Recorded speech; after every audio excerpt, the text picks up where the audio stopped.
Conventional, or easy oil deposits are in decline. Each new barrel of oil will become harder and more costly to produce. Tar sands, oil from bitumen, represent a new frontier. Investment in dirtier, unconventional forms of oil to meet the world's needs. Production of oil from tar sands generates, on average, 3 to 5 times more greenhouse gas emissions than conventional oil, representing a huge threat to the climate. Canada's tar sands are the second largest oil deposits in the world. Tar sands, it's a dirty oil, it's having high emission factors compared to conventional oil, and it's devastating a landscape for people living there. So it's impacting people, it's impacting climate, and it's a future going to higher carbon emissions, whereas we all know we have to go to a lower carbon emission economy, and this is exactly the wrong direction. By destroying the environment, tar sands also threaten people's lives. The Canadian tar sand mines cover an area bigger than England, which includes over 4 million hectares of boreal forest inhabited by First Nations peoples. Why you think Hudson Bay is so rich today? Because of us native people. They give us trinkets, they give us trinkets, and they get big pile of beavers and made lots and lots of money. See what the oil company is doing to us? They're doing the same thing. Now the oil companies are starting to mine tar sands around the world, with potentially devastating results. One of the countries with major deposits is the biologically diverse island of Madagascar. Nous essayons de prévenir les impacts et les dangers qui pourraient être envisagés pour cela, et aussi pour que Madagascar ne devienne pas comme les pays où il existe déjà des exploitations, et notamment au Canada. Unless countries adopt policies to encourage the use of cleaner, non-fossil fuel-based energy, dirty oil threatens to go global.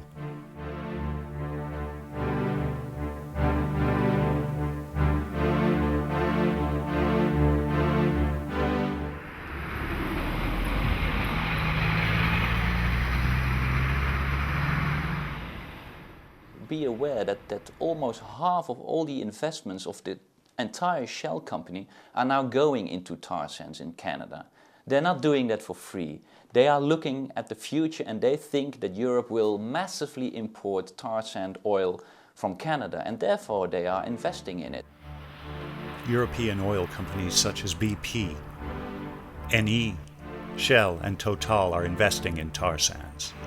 Despite European Union policies to reduce dependency on fossil fuels and fight climate change. If we don't set a strong signal as Europe that we don't want these dirty oils, then oil companies like Shell will keep on investing in tar sands as they are doing right now. In 2008, European Union adopted Fuel Quality Directive, and this directive obliges fuel suppliers to reduce the emissions from their fuels by 6% by 2020. This law therefore disincentivizes the imports of fuels with a lot of CO2, such as tar sands. In October 2011, the European Union issued a proposal recognizing that production of oil from tar sands results in 23% more greenhouse gas emissions than from conventional oil, officially labeling tar sands as a dirtier fuel. The proposal is being contested by some EU countries, including the Netherlands, the UK, and France, home to Shell, BP, and Total, with the backing of the Canadian government. The big question now is how the greenhouse gas value of the tar sands will be assumed. Is it going to be under the Fuel Quality Directive kind of average, or will it have an actual value attached to it? In which case it would be very clearly environmentally destructive and very climate unfriendly. The final result of this directive may actually mean a stop or a go ahead for tar sands. In the meantime, the global expansion of tar sands mining is underway. Many tar sands deposits are found in the world's last remaining pristine environments. The implications are apparent in the case of Madagascar. Ce qu'on sait jusqu'à maintenant, c'est que le gisement de grès bitumineux de Bemlang est classé quatrième après la Russie, le Canada, le Venezuela, en termes de quantité d'huile et de gisement.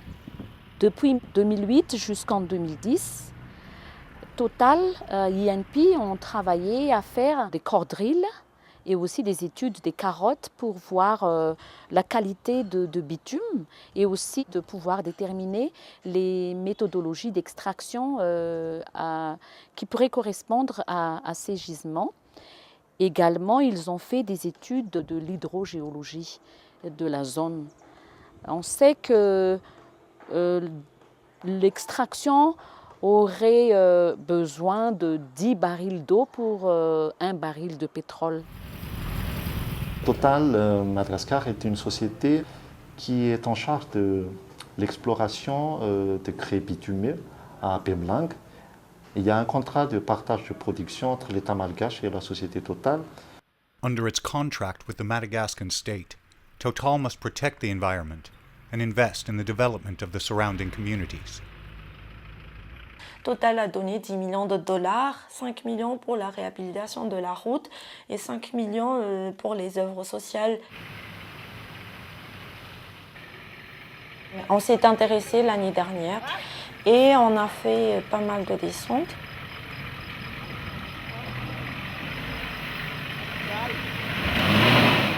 There is less than 300 kilometers between the capital and the community at the center of Total's operations, Morafenbe. But with poor roads, it takes over 15 hours to make the journey.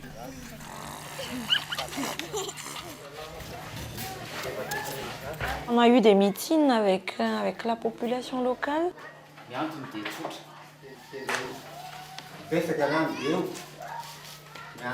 Eux, ils disent qu'ils ne touchent pas de bénéfices directs, mais à chaque fois, la question de transparence, la question de partage d'informations, la question de participation publique était toujours invoquée.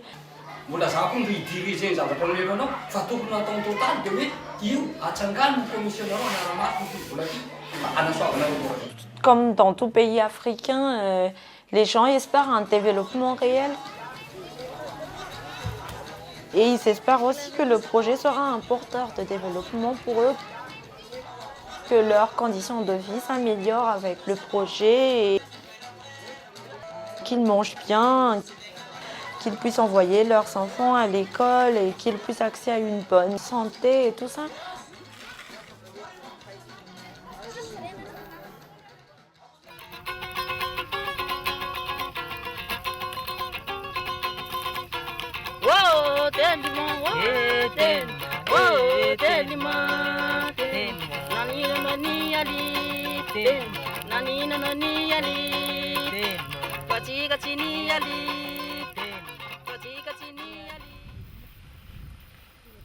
The mining of tar sands requires enormous quantities of water. Morafembe, however, lies in an area of drought and is dependent on water from one river. Toute la vie de la population de Morafenbe tourne autour de cette rivière. Il n'y a pas assez de pompes publiques ici. Toutes les femmes cherchent de l'eau là-bas, lavent leur vaisselle, lavent leurs vêtements. Tout le monde prend leur bain dans la rivière. Et leur souci, en fait, c'est que si Total, en fait, entamera l'exploitation des grès bitumineux de Bemlang, la rivière risque d'être utilisée, puisque à Bemlang, il n'y a pas une grande rivière comme ça.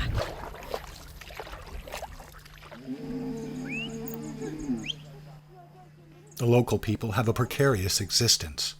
Their livelihoods are based on cow herding and subsistence agriculture. On est actuellement dans le district de Morafenbe. C'est dans ce district qu'on trouve le gisement de grès bitumeux. Ce sont tous des populations pastorales. Et c'est dans ce système qu'il y a le problème avec Total actuellement. Pourquoi? Parce que le pâturage des obus se confondent sur les sites de forage. Le Total vient de s'implanter dans le pâturage des populations. Et Total aussi essayer de faire écarter les gens de ce pâturage. Et c'est ça que le Total n'arrive pas à comprendre. Et il dit il n'y a pas de gens ici. C'est faux. Ça c'est faux. Il y a beaucoup de gens ici, des éleveurs qui habitent un peu partout dans tous les coins de la zone. C'est comme ça la vie des gens ici.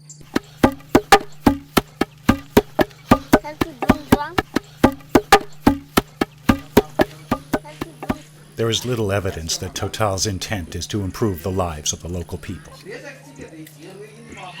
Le village d'Ambounar, c'est le village le plus proche du site de camp de la compagnie Total ici à Bemlang. Les gens ici, ils n'ont pas de rizière, mais ils sont tous des éleveurs. Donc, ils souffrent beaucoup du problème de la nourriture. Et actuellement, donc, c'est la période la plus dure dans la saison. Et c'est pourquoi on ne voit pas beaucoup de monde ici, parce que les gens se vont dans la nature pour chercher de quoi manger pour la famille. Cette pression sur la nature, ici, c'est une pression qui sont déjà là avant l'arrivée de Total. Donc, l'arrivée de Total aussi, il limite l'espace où les gens vivent, de 1 et de 2, et ils détruisent aussi pour son usage les plantes. Total a conçu ce bâtiment, je pense, pour les étrangers qui vont venir ici. Ça c'est conçu pour un gîte d'étape et non pas pour les besoins du village. Il y a beaucoup d'enfants ici, mais il n'y a pas d'école. C'est ça le besoin des gens ici. Il y a Total et il vient ici pour parler avec les gens et non pas impliquer les gens dans la décision qu'il a prise. On vient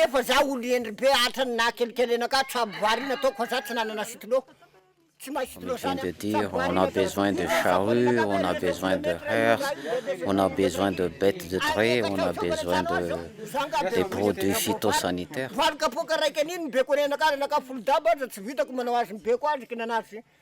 Et Total accepte ces suggestions et jusqu'à maintenant, Total n'arrive à répondre à ses besoins. To export the tar sands from Madagascar, Total would need to construct a pipeline to the nearest port. The most direct route is through an area provisionally declared as a national park. C'est un parc national dans la région Melaki. Ce parc s'appelle Beanka, qui a son statut juridique provisoire. Il y a des richesses ici, même en végétation, en animal, en oiseaux et tout ça. Le problème, c'est que si le gouvernement n'arrive pas à accélérer l'octroi du statut définitif de ce parc, c'est pas facile pour les régions et la population ici de stopper Total de pénétrer dans le parc. Les recherches scientifiques commencent actuellement. Faire les inventaires des insectes, des oiseaux, même les plantes. La dernière fois, les chercheurs m'ont dit qu'ils trouvent 6 espèces de café ici dans la forêt. C'est vous qui êtes les premières victimes s'il y a dénaturation de ce parc. Vous devrez nous aider à faire des plaidoiries et des lobbying auprès des grandes compagnies internationales pour négocier sur ce point, parce que c'est un site très très fragile. Si on va exploiter ce gisement, il y aura certainement des pollutions énormes. Et déjà, on n'a même pas de moyens de contrôler la qualité des eaux, par exemple.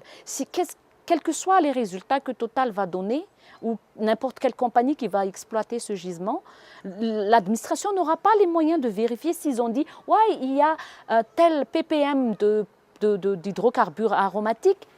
Comment va-t-on vérifier ça? Parce que, par exemple, au Canada, je pense et je suis sûre que l'administration a les moyens, ou même les sociétés civiles ont les moyens de vérifier, de contrôler la qualité des eaux.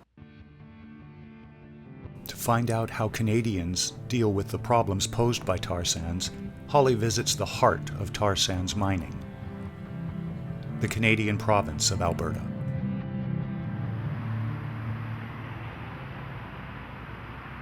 Hopefully your visit to Alberta can be a really good learning opportunity because, Pembina and the different groups here that are trying to work on this issue are fighting the fact that the industry is huge. It's basically tripled in production over the last 20 years. And so today, the impacts are already, near unmanageable because we've been running it for so long with really inadequate regulation to ensure that it was done properly. Conventional oil is liquid. It's underground in a reservoir, and you drill a hole into it, and basically either the oil comes gushing out or you have to pump it out. That oil sands is mixed with sand, and it's thick like tar. And so that right there is the very first step of why it's so much harder to get oil out of it, is because you can't just drill a pipe into it and then pump it out. Someone before they get into oil sands extraction can look at Alberta and to see, is this something that we really want to do in our country, and know beforehand what the impacts are, so that you can make a proper and informed decision before it actually becomes into a very, very large scale operation.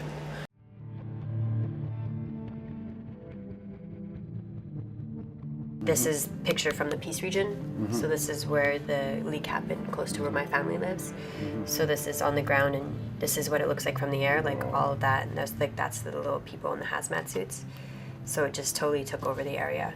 What happened was that the eruption, and this is... Melina Labucan Massimo, a Greenpeace activist, is also a member of the Cree First Nations people.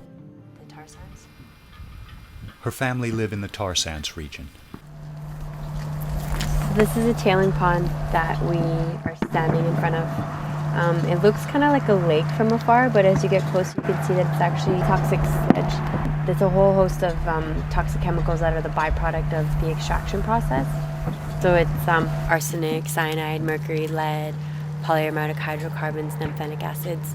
So there's a lot of issues with these tailing ponds because they're toxic sludge, and so they're just sitting on the landscape and leaching into the watershed. One of the most affected communities is the Cree First Nation town of Fort McKay, situated on the banks of the Athabasca River, right in the middle of the tar sands operations. We can't even fish anymore, and we can't even drink water from the river. We were here before these oil industry people here in Fort McKay. We lived here for years, thousands of years, I guess, my ancestors, We weren't even aware of what was going on.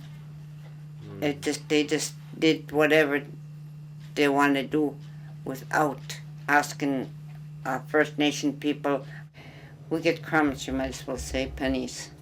They give a little bit of money to the school, daycare, I think. Why do you think Hudson Bay is so rich today? Because of us Native people, right? They give us trinkets. They give us trinkets, and they get big pile of beavers, and made lots and lots of money. See what the oil company is doing to us? They're doing the same thing, same thing.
Madagascans see the environmental risks incurred by tar sands mining, potentially destroying their world, as it has for the Canadian First Nations. However, if the European Union succeeds in its efforts to regulate emissions from tar sands, it could set an international precedent which would limit the global expansion of dirty oil. Right now, there's only about 9 companies operating right now, if that.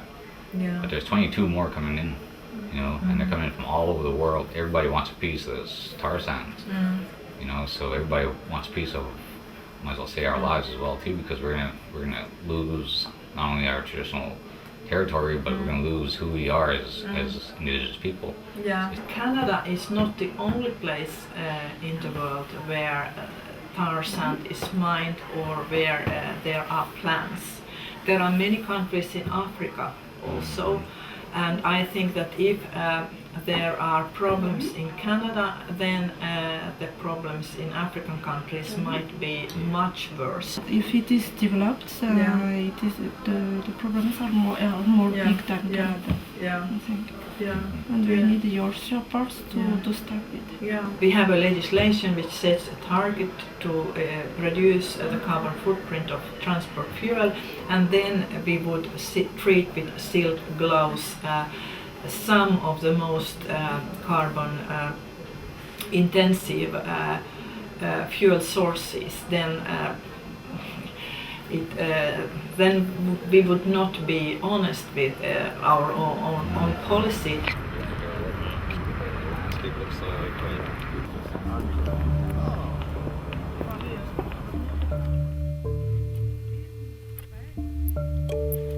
Back in Madagascar, it is the end of the dry season. The river at Morafembe is at its lowest point, providing barely enough water to meet the local community's basic needs.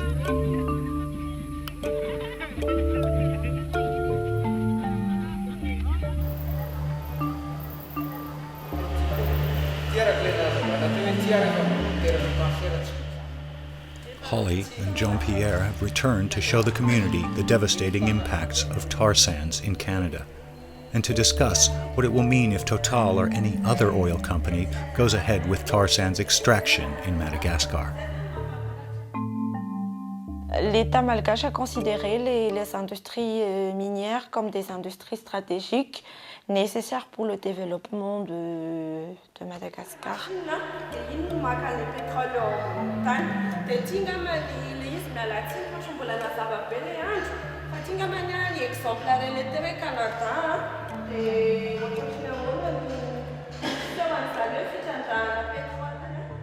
Nous commençons à mettre en place des structures, nous commençons à avoir des informations, des preuves, et parce que nous savons très bien que cela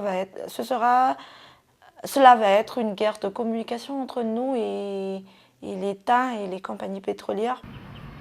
Back in the capital, the concern is not just about the local impacts, but also about the country's future contribution to limiting climate emissions. On n'a pas besoin d'exploiter Bemlang pour notre développement. On pourrait développer autre chose. Quelle est la place de ce gisement de bitume de Bemlang dans la politique énergétique de Madagascar?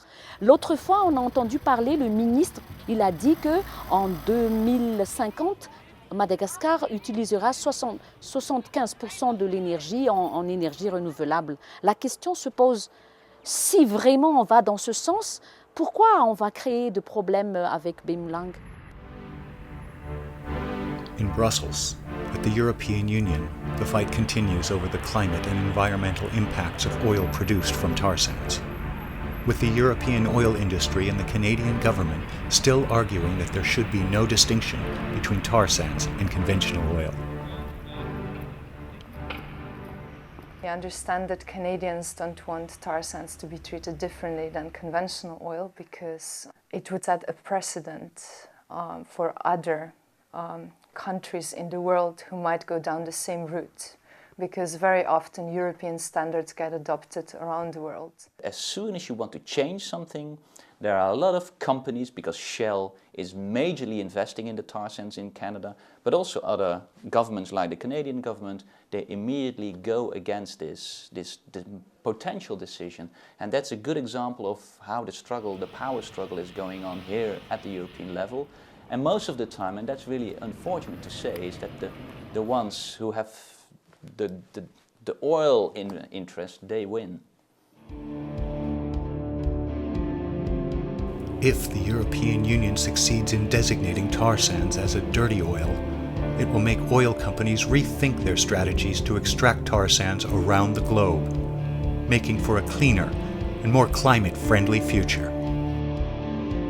The final result of this directive may actually mean a stop or a go ahead for tar sands oil on the European market. So we are operating in a very particular situation, and that gives indeed a feeling that a lot is at stake and we really can change things.